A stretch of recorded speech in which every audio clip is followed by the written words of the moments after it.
What's up everyone, welcome back here at the Neon Pavilion. My name is Niklas and it is once again the time of the year where we have to look at the theme and the stage design for the Eurovision Song Contest, because as of today it has been announced how the theme art, the branding and how the stage is going to look in Basel for next year's Eurovision Song Contest. So let's talk about it. As it's become tradition on this channel over the past couple of years, I want to give my initial reaction to the theme art and to the stage, as once again, just like we saw with the Junior Eurovision earlier this year, it has actually been released at the same time. I think that's the new strategy EBU is going for, so we're just gonna put them both into the same video, also because we don't have to talk about slogans anymore, obviously. I'm just gonna go right into it. My initial thought when I was watching the live streaming, seeing this for the first time was that it? There's definitely become a theme over the past couple of years that the Eurovision Song Contest theming gets more and more generic. We don't get the wild changes from year to year that we used to see and that we've seen for the contest's entire history. Ever since Liverpool, there has been a bigger focus on the Eurovision branding itself, the Eurovision heart, the fact that we don't have an emblem anymore. That's what I've always called these little sub-logos. That's always been the case, except for maybe a few years when the generic logo was first introduced. But there's definitely a trend of trying to be more minimal and trying to be more close to the Eurovision design. What I noticed was that the art director, when speaking at the press conference when all of this was revealed, he talked about how EBU has been trying to build more of a Eurovision brand ever since Liverpool a couple of years ago. Eurovision is building a brand since Liverpool 2023, where they introduced United by Music. So we do follow the same strategy in terms of brand. It was up to us to try to find the right way to use the brand. It could be the shape, it could be colors, it could be anything. People just needed to feel that when you look in the visual identity, it feels Eurovision. And if you read a bit between the lines, it does sound like that the artistic freedom that the Eurovision has always had is just a little bit less now, because that the EBU wants you to always know when you're tuning into a Eurovision contest that this is the contest, you know? And the heart, of course, being the main thing. And we've seen that both in the Liverpool, of course, where the heart was a huge part of the design, and we're seeing it again this year. I don't think it necessarily have to take away some of the creative freedom. I think what we saw in Liverpool was really great. And I personally also did like the design that we had last year in Malmö. But comparing that to this, there's a world of difference. I don't think this stands out, and I think it has a lot of graphical issues with it that I feel like just makes it feel a little amateurish.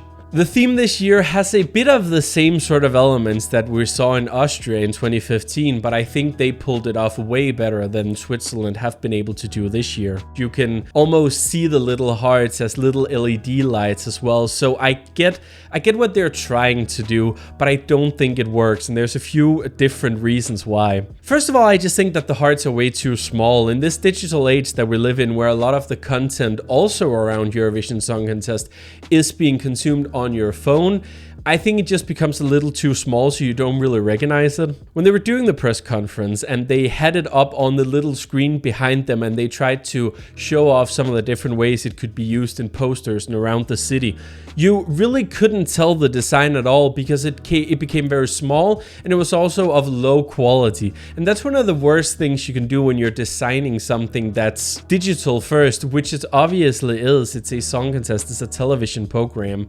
Making something that's so small, where if you have a bad bitrate, a bad resolution, you won't be able to really see it, that's a big no-no.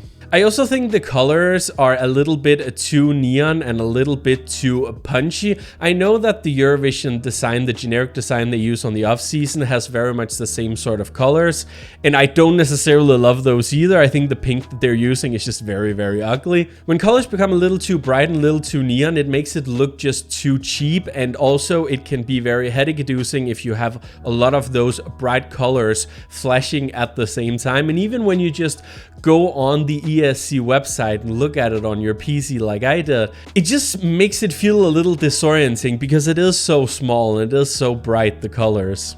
And while we're on the topic of graphic design, since if you look at this version, which is the more generic version they have of the theme art, where they have the hearts around it and then the black background, you'll actually notice if you color pick it that it is a 100% a solid black, which if you know anything about graphic design, you do actually know that you're not supposed to use 100% black. It's more unnatural for the eye, and especially when you're dealing with graphics that's supposed to be used on a screen. That's just one of the big no-nos of graphic design. And I've gone enough time now without talking about it.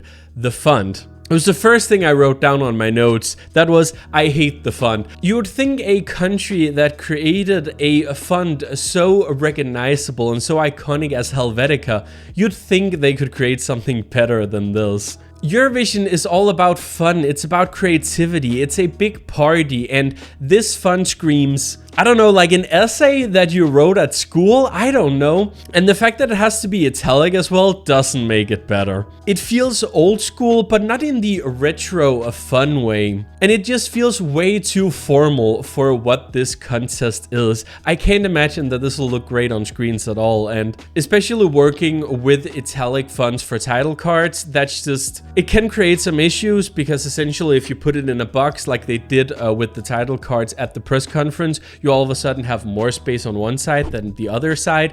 Doesn't look great. I'm getting into the nerdy stuff now, so I'm gonna stop myself here. I just really want to point out that I think this font is a mistake. There's still time to change it. Please change it. I'm looking at my notes to try to see if I can point out something that's like positive, so I can at least say, well, at least this worked. But there really isn't anything. I think had they kept it in a more neutral color palette, like for example, at the Eurovision in Vienna, where the style was a little bit of the same, but it was a little bit just toned down, I think that worked way better than this. So yeah, that's all I can really say. And now let's get to the stage design. What?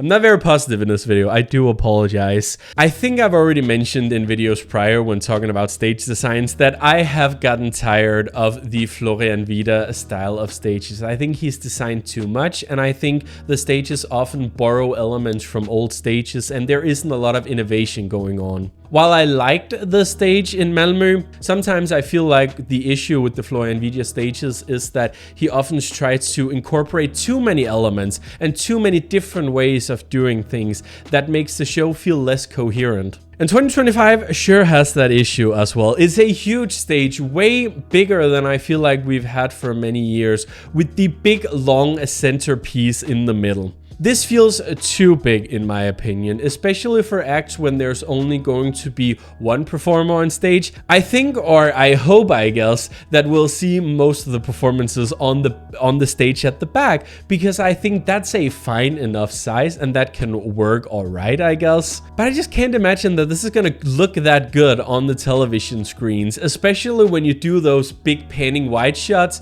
that I know that the Eurovision producers love every single year. It's gonna be a game of spot the artist on that stage when you do the wide shots, because it's just too big. Of course, we don't have renders at the moment, so maybe when we actually get to see it in the arena and when we actually get to see real people on it, maybe my opinion will change, and maybe the delegations will be smart enough to use it in a way that makes it feel a little less empty. But I do worry that some delegations won't be able to do that, and it'll feel big, it'll feel empty, they'll be swallowed up, and in the end that will hurt the performance. I think one of the things that the stage this year did really well was the fact that you could use like the whole area of the stage. You could turn around, you could do some things over to one side. I'm really bad at explaining it. I was that last year as well, but I like the concept of that. And I do think they tried to do that this year as well, but they completely failed. This stage would have worked if it had just been swapped around,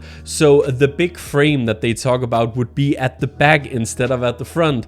But then it would very much just look like the Rotterdam stage 2.0, right? So again, not a lot of innovation going on here. And the innovation that is going on, I just don't think it's going to work very well. Also, I think it's interesting to mention here at the end that in the renders, we don't actually see a green room. And I wouldn't be surprised if we don't actually have the green room inside of the arena this year. They could do something similar that they did to Malmö, where they have it at the back of the LED. But I think there's also a chance that they they might actually do it in a separate room.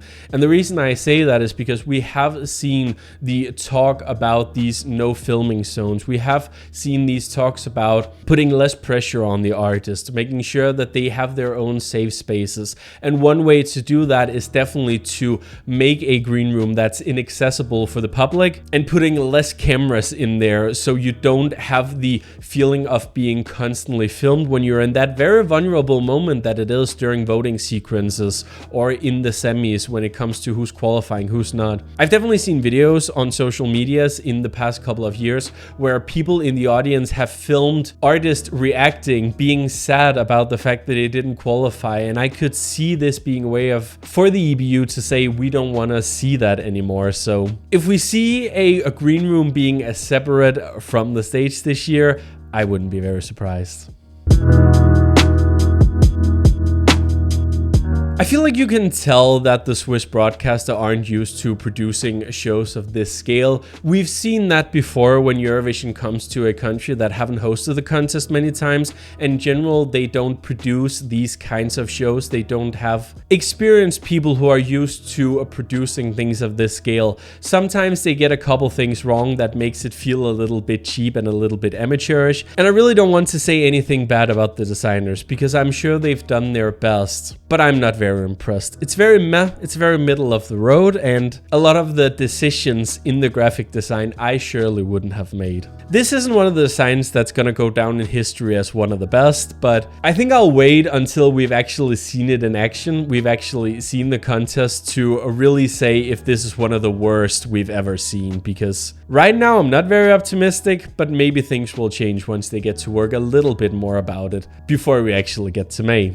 The stage design, I don't think there's any way around it. I don't think it works. Again, we'll see if it actually does. Maybe the delegations will be able to use it in a good way, but for now, definitely not one of my favorites. Finally, I do want to say that I get why the EBU wants to make the Eurovision brand even stronger. They want to make sure that the contest from year to year feel coherent, that there are some elements in the branding that makes it very clear what program you're watching. But at the same time, I fear that if they go too heavy on the designers and they don't give them enough creative freedom to make something unique, I fear that the Eurovision will lose one of the things that makes it so unique, which is the fact that Eurovision travels all over Europe every single year. One of the things Eurovision has always been very good at is showcasing local talent and showcasing local culture. One of the things that I feel like has been the issue for the past couple of years when making the branding more generic is the fact that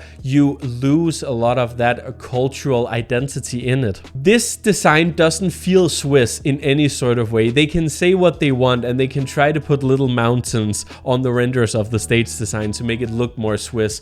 But at the end of the day, if you showed this branding to someone outside the Eurovision bubble, they wouldn't be able to guess that this was a Swiss production. And I think that's a shame. I really miss the days of like Baku 2012, for example, where it felt very much connected to the country's identity. This doesn't have the same identity as some of the brandings of the past have had, and I think it's a shame if EBU wants to erase that and wants this to become more generic, because I do think the contest at the end of the day will then lose its charm, and I think it's actually going to have the opposite effect of what the EBU thinks it's gonna do. But that's what I think. What do you think? Let me know if you want. Thank you for watching this video. I do hope you enjoyed it. Subscribe for more Neon Pavilion content. This is the last Neon Pavilion video of the year, I'm pretty sure. And going into 2025, I will be changing things up a little bit because I've definitely tried out some different formats over the years to try to figure out what do I want this channel to be. And I'm starting to have an idea of